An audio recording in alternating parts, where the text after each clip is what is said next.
Vamos lá, galerinha do primeiro ano, correção do módulo 3, movimento uniformemente variado, MOVE, questão número 1. Um carro está parado em um sinal e, ao arrancar, atinge a velocidade de 108 km por hora em 10 segundos. A aceleração escalar média nessa arrancada em metros por segundo é D. Bom, primeira coisa, ele está pedindo a aceleração em metros por segundo. O tempo foi dado em segundos, né? Que a gente chama de sistema internacional. Mas ele deu a velocidade em quilômetros por hora. Então, eu passo essa velocidade de quilômetros por hora para metros por segundo. Como é que eu faço isso? Divido por 3,6. E se porventura eu precisar voltar, multiplica por 3,6, ok? E como velocidade média é ΔS sobre ΔT, aceleração média é ΔV sobre ΔT. Então, uma velocidade de 30 metros por segundo, que equivale a 108 km por hora, sobre uma variação de tempo de 10 segundos. 30 dividido por 10, 3 metros por segundo foi a aceleração escalar média, né, nessa arrancada. Muito bem. Probleminha fácil, né? Prestar atenção só na conversão, que às vezes o cara erra essa bobagem aí, não pode dar mole. Na questão 2, a tabela abaixo relaciona as posições ocupadas por uma partícula em relação ao mesmo referencial, né? Que realiza um movimento retilíneo uniformemente variado. Bom, temos aqui as informações dos instantes, né, de tempo 0, tempo 10, tempo 20, tudo em segundos, e os deslocamentos S, né, que ele está chamando de X nesse caso, em metros, né? O que a gente pode observar? Que no tempo 0, o deslocamento é 800. Então, o cara está partindo do ponto 800. Né? 800 é o que a gente chama de S0. Ok? E uma outra observação que já pode ser feita aqui, ó, que até para chutar o cara tem que ter uma pontaria, né? Nunca chutar, então, aqui letra A e B, né? Porque, no mínimo, você está percebendo que o cara está partindo do ponto 800. Ele vem voltando, ó, 800, 700, né? Ele está fazendo um caminho contrário ao seu referencial, que caracteriza um movimento retrógrado, né? Que caracteriza um movimento retrógrado. Agora vejamos. O que a gente pode fazer? A fórmula, né, da função horária para o movimento uniformemente variado, né, função horária do deslocamento, né, do S, ela é posição que o cara vai estar naquele instante, igual ao S0, que é o ponto de partida, mais a velocidade inicial de partida, vezes o tempo, né, que ele já está em movimento, mais a aceleração, vezes o tempo ao quadrado sobre 2. Né? S igual a S0 mais V0t mais AT ao quadrado sobre 2. Por sinal, a função de segundo grau, né? Função horária, porque a variável é o tempo. Né? E como o meu Y aqui, né, o meu f de x, as minhas imagens são os espaços onde eu vou estar, o deslocamento, o ponto onde eu vou estar dentro de um determinado deslocamento em função do tempo, né? Esse S aí caracteriza a função horária para o deslocamento. Bom, pegando aqui, aproveitando a primeira situação aqui, o que vai acontecer? Se eu substituir, né, tempo e espaço, né, eu vou ter que descobrir a aceleração e a velocidade inicial. Né? Então vejamos, um S de 700, eu tenho um S0 que é 800, considerando esse aqui o meu primeiro S, por exemplo, um S1, né? Depois eu faço com esse aqui que vai ser um S2, porque vocês vão perceber que vão ficar duas variáveis, e nesse caso, matematicamente, eu só resolvo se tiver duas equações, né? Uma equação, uma variável. Ok, duas variáveis, preciso de outra equação. Se for três equações, né? Se forem três. Mais na frente vocês vão conhecer esse conteúdozinho de sistemas lineares, lá no segundo ano. Mas voltando aqui. 700, ó, considerando o meu primeiro S aqui, S0, que é sempre 800, mais V0, que eu não conheço, vezes o tempo. Qual foi o tempo aqui? 10 segundos, mais a aceleração, que eu também não conheço, né? Deixa eu diminuir esse 2 aqui, que ele está me atrapalhando. Aceleração, que eu também não conheço, vezes o tempo, 10, né, ao quadrado tudo isso sobre 2. Daqui vai sair uma equação em função, né, de V0 e de A, ou seja, da velocidade inicial e da aceleração. Melhorando aqui, o que a gente vai ter? A gente vai ficar assim, ó. Vou colocar aqui do lado aqui a primeira equação, vou puxar para cá. A gente vai ter assim, ó. A vezes 10 ao quadrado sobre 2 caracteriza 50A. Concorda comigo? 10 ao quadrado, 100, dividido por 2, 50, vezes A, 50A. Mais 10V0, mais 10V0, igual a, esse 800 não passou para lá, menos 800? Menos 800 mais 700, menos 100. Essa é a minha primeira equação, ok? Fazendo uma substituição agora para S2, o que eu vou ter? S, vou jogar aqui embaixo, ó, S200 igual ao S0, que é sempre 800 nesse caso, né? Ele nunca vai poder partir de 2 pontos, tem que partir sempre de um mesmo, ok? Mais o V0, que eu também não conheço ainda, mas já vou descobrir, vezes o tempo, que agora para esse S2 o tempo foi de 20 segundos, né? Mais o A, que eu também não sei, vezes o tempo, que é 20 ao quadrado, sobre 2. Ok? Como é que fica essa segunda equação? Essa segunda equação vai ficar assim, ó. 20 ao quadrado, 400. 400 dividido por 2, 200. Ah, então 200A. 20 vezes V0 mais 20 V0. Ok? Igual a quanto? Esse 800 não passou para lá negativo? Menos 800 mais 200, menos 600. Tá? Bom, agora eu vou juntar as duas equações. Ó. 50A aqui embaixo, vou botar para cá. Mais 10V0 igual a menos 100. Igual a menos 100. Ok? Muito bem. O que eu posso fazer, por exemplo, para resolver agora este sisteminha aqui? Eu posso, por exemplo, multiplicar toda a equação de baixo por menos 4. Ou posso multiplicar também por menos 2. Porque se eu multiplicar por menos 4, ó, aqui vai dar menos 200A. Se eu multiplicar por menos 2, aqui vai dar menos 20V0. Então, vou fazer por menos 2 para ficar uma conta menor. Aí a gente tem o quê? A gente tem o seguinte. Eu vou repetir aqui a primeira equação. 200A mais 20V0 igual a menos 600. Na segunda, eu estou fazendo toda ela vezes menos 2, né? Conceito de balança. Se eu fizer em todo mundo de um lado, eu tenho que fazer em todo mundo do outro. Sendo assim ou não, desequilibro, né, a minha equação. Então, aqui eu vou ficar com menos 100A, né, 50 vezes menos 2, menos 20V0, né, 10 vezes menos 2, igual a menos 200. Desculpa, menos não, mais 200 nesse caso, porque, né, então mais aqui.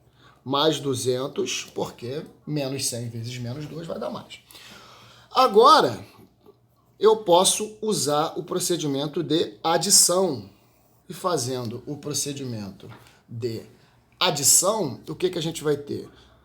Quando eu somar 200A menos 100A, 200 menos 100, eu passo a ter, vou botar aqui no cantinho, tá dando para ver? Opa, mais para cá, aí. Eu boto aqui 200 menos 100, 100A. Que é igual. Por que é igual? Porque aqui zerou. 20 menos 20. Foi por isso que eu multipliquei por menos 2 aqui.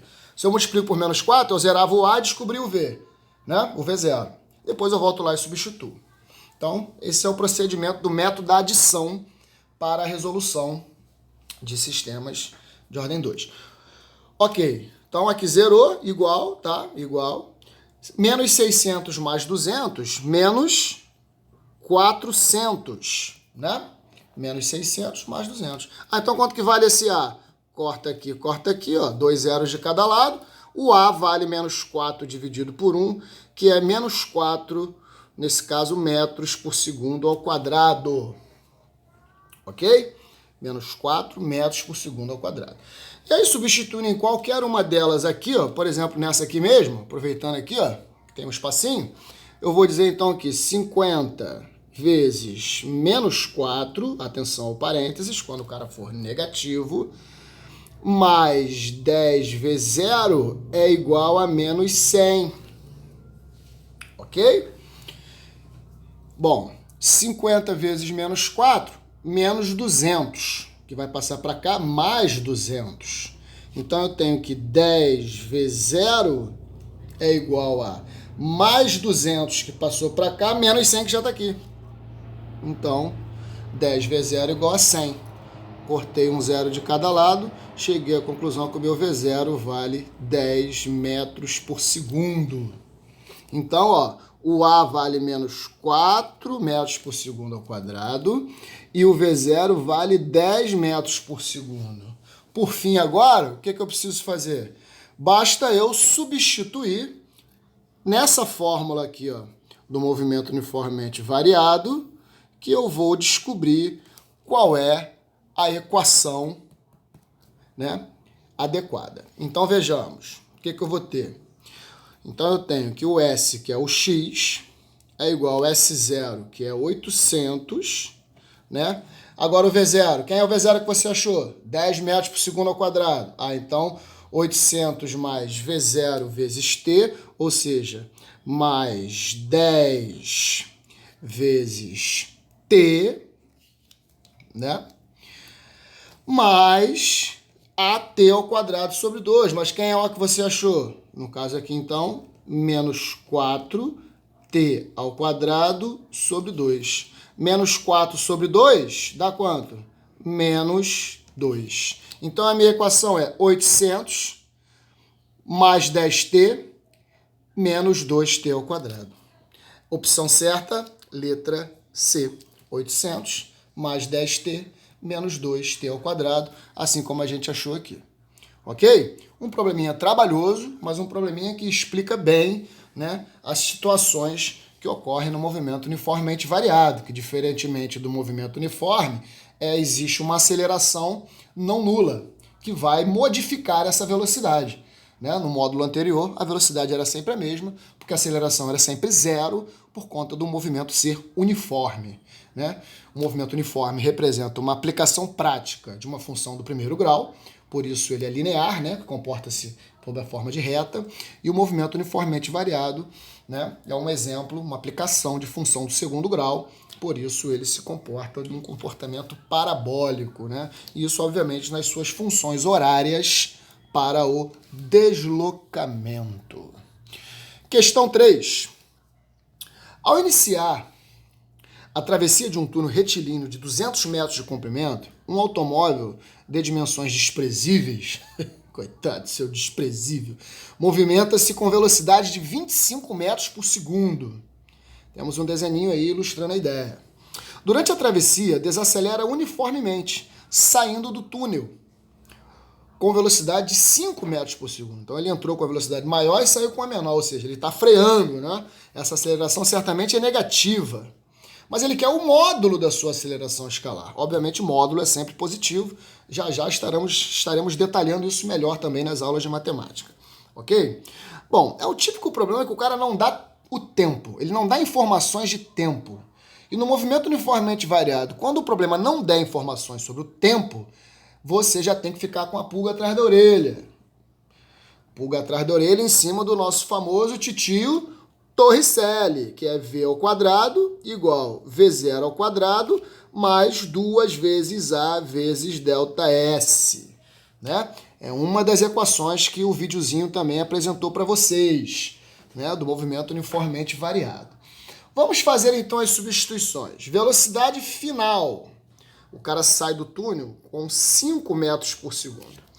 Velocidade inicial, o cara entra no túnel com 25 metros por segundo. Não esquecendo que é ao quadrado, tá, Titi? Mais 2 vezes A, que é o que eu quero saber, vezes ΔS, que é a distância do túnel, né? O deslocamento que ele teve por dentro do túnel, que vale 200 metros. Outra coisa bonitinha é que aqui tá tudo no sistema internacional, né? Tudo em metro, tudo em segundo, aí fica bonitinho. Bom, resolvendo. 5 ao quadrado, 25. 25 ao quadrado, 625. 2 vezes 200, 400A. Esse 625 vai passar para cá, negativo. Então vai ficar menos 625. Com mais 25, menos 600. Ora, então 400A é igual a menos 600. Corta esses dois zerinhos aqui com esses dois, né? Significa dividir por 100 em ambas as partes, em ambos os membros da igualdade. Então, o A passa a ser menos 6 quartos, que é igual a menos 1,5 metros por segundo ao quadrado, né? Relembrando a aceleração sempre em distância sobre tempo ao quadrado, velocidade sempre em distância sobre tempo, e, obviamente, tempo em unidades de tempo. Tá ok? E o deslocamento, né? Em unidades de deslocamento. Metro, quilômetro, né? Muito bem. Bom, essa é a aceleração, né? Que já era de se esperar, porque ele saiu com uma velocidade menor do que a que ele entrou. Mas o cara não está pedindo módulo, então o módulo é sempre o cara sem o sinal, tá? Letra C. Já a gente vai estar detalhando o estudo modular nas aulas de matemática. Continuando aqui na questão número 4. A velocidade escalar de um corpo em função do tempo está representada pelo gráfico. Então, temos um gráfico velocidade por tempo. Temos um gráfico velocidade por tempo. Muito bem. No intervalo de 0 a 4 segundos, o deslocamento escalar do corpo em metros foi D. Tanto o número 4 quanto o número 5 são questões que envolvem gráficos velocidade por tempo. Velocidade por tempo. Toda vez que você tiver um gráfico no movimento uniformemente variado que relacionar velocidade com tempo, onde que está o meu ΔS? Na área do gráfico. É só cálculo de área. Então a geometria ajuda nesse momento, né? Mas tem que atentar para a definição. Então o que a gente tem? Bom, se eu quero saber o deslocamento de 0 até 4 segundos, eu quero daqui até aqui e depois até aqui, né? O que me parece? A velocidade dele subiu, ele deu uma acelerada, arrancou, isso é movimento uniformemente variado, logo depois ele se manteve na mesma velocidade com aceleração zero. Então esse trecho aqui já é de movimento uniforme, ó, né? Temos uma misturinha aí. Mas enfim, a resolução do problema é muito simples, né? Porque aqui temos um triângulo retângulo e temos um retângulo, né? Ou seja, eu vou calcular cada uma das áreas separadas e vou somar. Vou chamar essa de área 1 e vou chamar essa de área 2. Ok? Então, em área 1, a gente tem o quê? Área 1. Base, quanto que vale a base do triângulo? 2. Vezes altura, quanto que vale a altura do triângulo? 10 sobre 2. Cortei. Então, como o gráfico está em metros por segundo e o tempo está em segundos, o deslocamento nesse trecho de 0 a 2 segundos é de 10 metros apenas, né? Unidade de deslocamento. Muito bem. Área 2. Área 2 é base vezes altura. Base vezes altura, ou seja, do 2 até o 4 eu tenho 2 unidades de base, vezes a altura, que também vale 10. Ou seja, do tempo 2 segundos até o tempo 4 segundos, o deslocamento foi de 20 metros. Quando eu somar área 1 mais área 2, eu tenho a minha área total, que está representando o meu S, né? Melhor dizendo, o meu ΔS, que é igual a 10 mais 20, 30 metros, conforme consta na letra D. Ok? Para finalizar, porque já está chegando em 20 minutos, fica bom assim. O gráfico da velocidade V contra o tempo T representa em unidades arbitrárias o movimento retilíneo de uma partícula. Ou seja, ali ele ainda deu velocidade em metros por segundo, tempo por segundo, aqui está arbitrado. Até porque, olha o que ele quer. Ele quer o quociente D1 sobre D2. O deslocamento no ΔT1 sobre o ΔT2. O deslocamento não é a área sempre do gráfico, né? Velocidade por tempo. Só que agora eu não vou somar, né? Porque ele quer a razão, o quociente, a divisão, né? Dessas áreas, desses deslocamentos percorridos, que vão ser dados por essas áreas. Então, esse D1 aqui vai dar quanto? O D1 vai dar base, aqui é um quadrado, né? Tudo vale 1. Então, 1 ao quadrado, que é igual a 1. D2, quanto que vale o D2? Triângulo retângulo novamente aqui, né? Então, a base, que vale de 1 até 3, 2, vezes a altura, que também vale 1, sobre 2. Ou seja, D2 também dá 1. Então, D1 sobre D2 é igual a 1 sobre 1, que é igual a 1. Letra C. Ok, senhores? Muito bom. Encerramos aí a parte de correção nesse vídeo do módulo 3. Vou estar deliberando junto o gabarito comentado, com resolução das outras questões também, tá ok? E já também estarei deliberando o videozinho da aula expositiva do módulo 4, que esse é o módulo 3. Valeu? Aquele abraço.